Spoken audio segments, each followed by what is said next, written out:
Firouzja, who just scored a victory against Sasikiran. Congratulations again. Good to have you here with us again.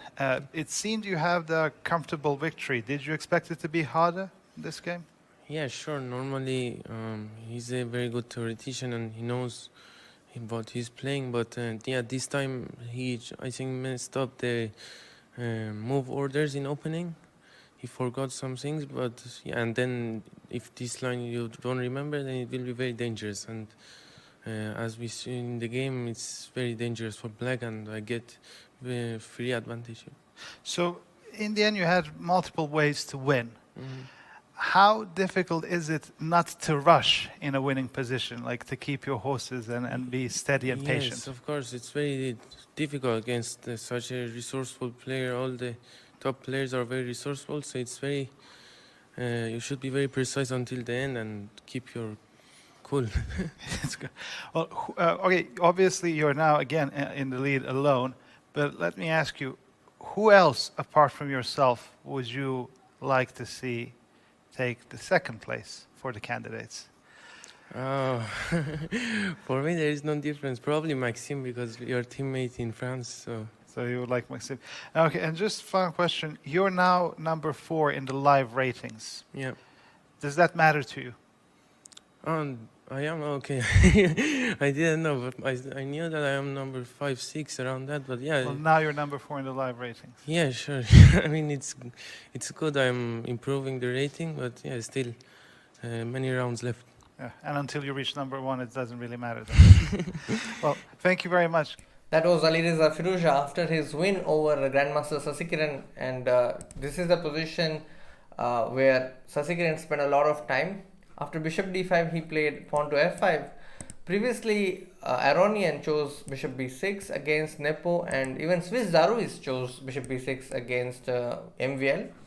But in this position, Sasikiran played f5, and after knight dg5, he again spent a lot of time, close to 40 minutes for f5 and h6, and he got a position in which it feels as if black has enough activity. But after knight e6, queen f6, knight f8, rook f8, Firouzja sensed that a dynamic decision is required in this position. If he had played a static move like bishop e3, then Sasikiran would have been back in the game after bishop e3 followed by knight e7.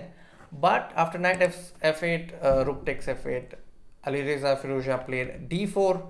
He sensed that this is the right way to go, and he did not shy away from even sacrificing his queen, as he got a lot of material in return.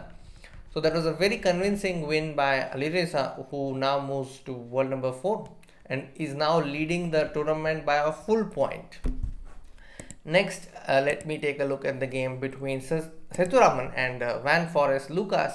Sethuraman chose the Romanician variation against the Nimzo Indian, and after bishop g5, knight f6, he played knight d2 because he wants to capture on f6 and c6 and play against these double pawns. And that's what happened. He played bishop f6, bishop c6, and played queen to a4. And I think he created a lot of annoying problems for his opponent right out of the opening, and this was the reason he got an edge.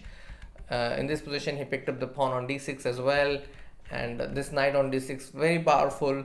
It's also helped his rook to occupy some of the important lines in the game. And the pawn on c5 is a very powerful force. He built his advantage and later exchanged one pair of rooks after rook d6. Now, in rook endings like this, there are chances to hold, but in this particular case, white has rook established behind the pawn, and which means the rook on c7 is passive. Plus, the king is able to come to the center in just 2 moves, so 2-3 moves. So that's also additional factor why white has a winning advantage. Sethuraman converted this without any problems. He picked up the pawn on he had a pawn on a4 and the g pawn. This is a win, and so he won the game by pushing the pawn and making sure that the Lucina is constructed, and he won it. Great game by Sethuraman. Now let's go to the game between Farah Maksudlu and Nihal Sareen.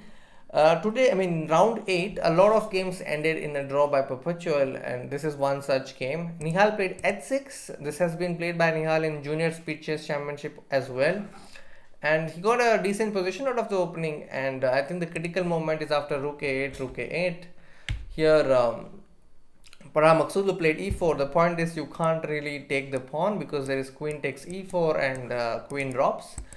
But Nihal found the only move in the position, which is rook e8. And the point is, if e takes d5, there is knight takes h3, which saves the game for black. This was the first move in the position, and after gh3, queen s3, black has got a perpetual. No matter what you do, if you are slow, then there is rook e5, rook g5 coming. So knight d4 happened, and then here Nihal repeated the moves with queen g4 and queen s3, and that's how their game ended in a draw. Nihal is now on 5 points. Next we have the game between Jobava Bahadur and Arjun Ergisi, and you see that Arjun Ergisi employed the accelerated Raguzin, and after a lot of complications, Jobava Bahadur sacrificed the piece for many pawns, and later he just repeated in this position after g5 rook bb2. He repeated here, and that's how the game ended in a draw. Next we have the game between Harika Dronavalli and Badelka Olga, and she got a position where there was opposite color bishop here, and the pieces got exchanged after b4 cb4, and the knight also got exchanged in this position with bishop f8 queen b3, and I felt that maybe white would probably play bishop c5 again, but here she decided to go for the perpetual with bishop into g7, and after king g7 there is a draw with queen g5 check and queen h6. Of course black cannot escape the perpetual with king e7 because of a mate here, so king g8, and it's a draw. Next we have the game between Vaishali and Bivol Alina.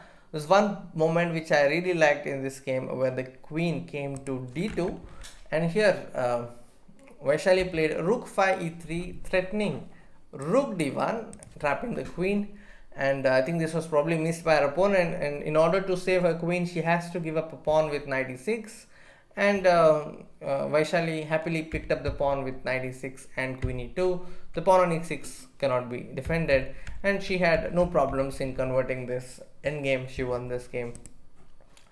Next we have the game between Divya and Gunina Valentina, and Divya missed a big chance to win the game.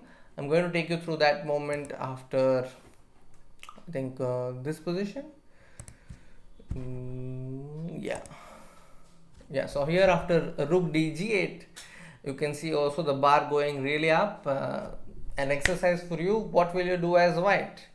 And I'm sure if it were your game and if you found this move, you would have definitely got a brilliant move from the game review.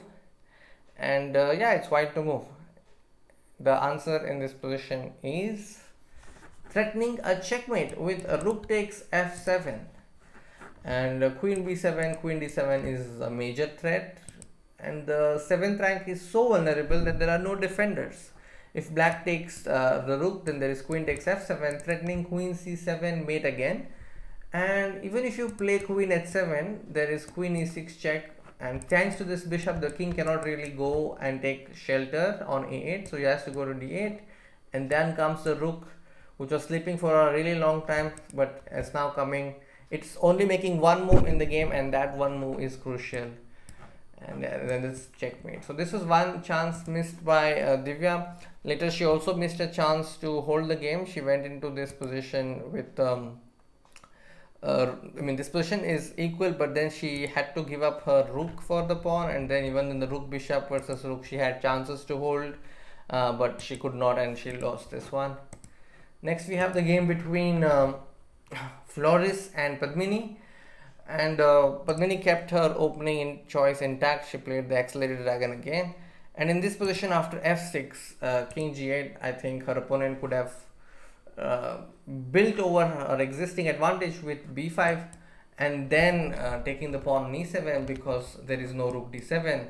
Now if you compare the variation from what happened in the game after rook f4, rook e8, fe7, now you cannot really take the pawn because there is at least bishop into e4, and after knight takes e4 you have rook e4. There's no problem here. But if you push the bishop on b7, then there is no rook d7 ideas. For example, if you take fe7, rook e7, and now if you take the pawn, there is rook d7. So white had to first push the bishop behind and then pick up the pawn on e7 and d6. This did not happen. Her opponent played rook f4, which gave her some chance. With f5, a very timely break.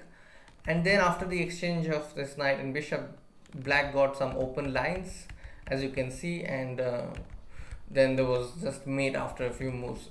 The game ended with rook c2 check, because there is a mate after king f1 with queen a1 or queen d1. Next was one game which I forgot to cover. Let me cover it now. It's Evgeny versus Harikrishna Pentala. Here he played the Miran and got an early e5 break. And I think all this was part of his preparation. Black equalized very easily out of the opening, but there were no winning chances in this game. And later they went into this king and pawn endgame and drew, because white's king doesn't have entry. If the king comes via h5, then black king will come to g7. And if the king goes to d4, this b6, this pawn on b6 controls very important square on c5, and it's a draw. Now let's take a look at the standings after round 8. You can see that Sasikiran and Nihal are both on 5/8. Even Harikrishna Pentala is on 5/8. I think the remaining 3 rounds are very crucial. If these players win maybe 2 games and draw 1 game, or win all the 3 games, they have great chances. And in the women's section, you see Harika is on 5 points out of 8. Now let's see who they are playing in the next round. In the women's section, we see Vantika Agarwal playing against Stefanova today. Vaishali will be playing against Pia Kramling, and Harika will be playing against Alina Kashlinskaya. And in the open section, we have Harikrishna playing against Savian Samuel. Sasikiran will be playing against Elyanov, and Nihal Sarin will be playing against I think a Dean. And it will be an interesting clash again. And I hope you liked the video. I'll be back with another video soon. Don't forget to watch the broadcast on chess.com/TV. And yeah, I'll be back again. Until then, take care. Bye bye.